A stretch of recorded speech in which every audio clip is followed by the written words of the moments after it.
Một là, có phải Khoa Bắc và Vương Phạm có gút mắc, đã nghỉ chơi nhau nhưng giờ đã hóa giải được và đã làm lành với nhau? Hai là, có phải hai người vẫn chưa làm lành, nhưng Vương Phạm vẫn đến khai trương nhà hàng, bởi vì nguyên nhân sâu xa là, mời các bạn xem hết video để khám phá nội tình. Trong 2 tuần qua, sự kiện Khoa Bắc khai trương nhà hàng lẩu Khoa Bắc Hot tại Houston, Texas, Mỹ đã nhận được sự quan tâm và chú ý của cả cộng đồng mạng, cả ở hải ngoại lẫn tại Việt Nam. Đặc biệt, trong những ngày khai trương nhà hàng, mọi người rất bất ngờ khi có sự xuất hiện của Vương Phạm, một người bạn, người đàn anh thân thiết, cùng xuất hiện chung Khoa Bắc trong rất nhiều video trước đây khi Khoa Bắc mới sang Mỹ. Nhưng sau đó lại rộ lên tin đồn giữa hai người có gút mắc và đã nghỉ chơi nhau. Khoa Bắc đã xóa toàn bộ thông tin về Vương Phạm trên trang cá nhân. Kể từ đó hai người cũng không còn xuất hiện chung với nhau trên bất kỳ video nào.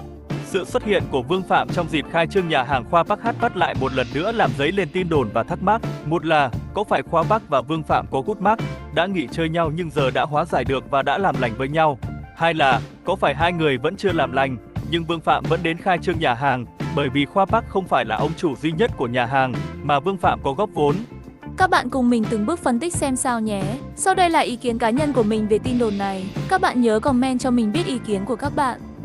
Trước nhất, mình xin nói về lý do tại sao Khoa Bắc và Vương Phạm lại cùng nhau quay rất nhiều clip trong thời gian đầu Khoa Bắc mới sang Mỹ. Theo mình, tất cả đều là sự cộng tác vì hình ảnh, thương hiệu và marketing. Thật vậy, Khoa Bắc và Vương Phạm đều là những YouTuber khá nổi tiếng. Sự cộng tác của hai người sẽ giúp Khoa Bắc phát triển thêm lượng khán giả hâm mộ ở Mỹ và hải ngoại, những người đang xem kênh Vương Phạm. Song song đó, Vương Phạm cũng sẽ tiếp cận thêm một lượng lớn khán giả của Khoa Bắc tại Việt Nam, những người mà chưa biết đến kênh của Vương Phạm. Đây là mối quan hệ cộng tác win-win, đôi bên cùng có lợi, đặc biệt là với Khoa Bắc, khi anh mới vừa chân ướt chân ráo đến Mỹ, được sự hỗ trợ từ tỷ phú Vương Phạm của là tuyệt vời. Vậy tại sao sau đó hai người lại có tin đồn gút mắc, nghỉ chơi nhau và không còn quay video chung với nhau?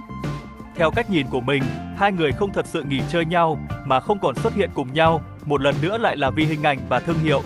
Hẳn các bạn còn nhớ những lùm xùm về tin đồn lùa gà tiền nào của Khoa Bắc chứ? Tin đồn này gây hắt trong một thời gian và dù ít hay nhiều, nó cũng gây ảnh hưởng không tốt đến hình ảnh. Trong khi đó, Vương Phạm lại là một người kỹ tính, ăn chắc mặc bền, hầu như không khi nào thấy anh chia sẻ về đầu tư tiền ảo hay Bitcoin.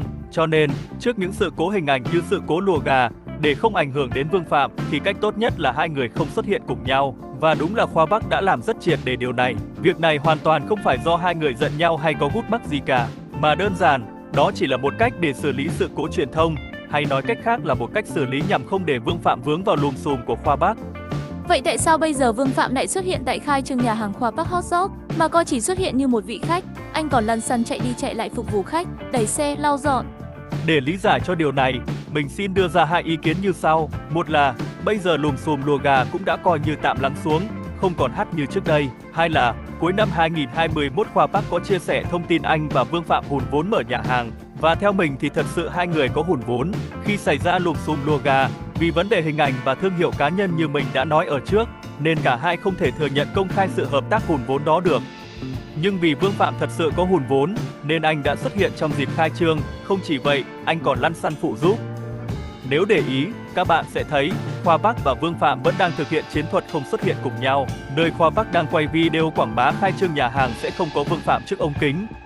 Video cũng đã dài, vậy mình xin tóm cái váy lại. Một là, Khoa Bắc với Vương Phạm không giận hờn gút mắc hay nghỉ chơi gì cả. Sự tạm thời không xuất hiện cùng nhau chỉ là để tránh để lùm xùm lùa gà ảnh hưởng thêm đến hình ảnh, thương hiệu cá nhân. Hai là, Khoa Bắc không phải là ông chủ duy nhất của nhà hàng Khoa Bắc Hot, mà Vương Phạm có hùn vốn.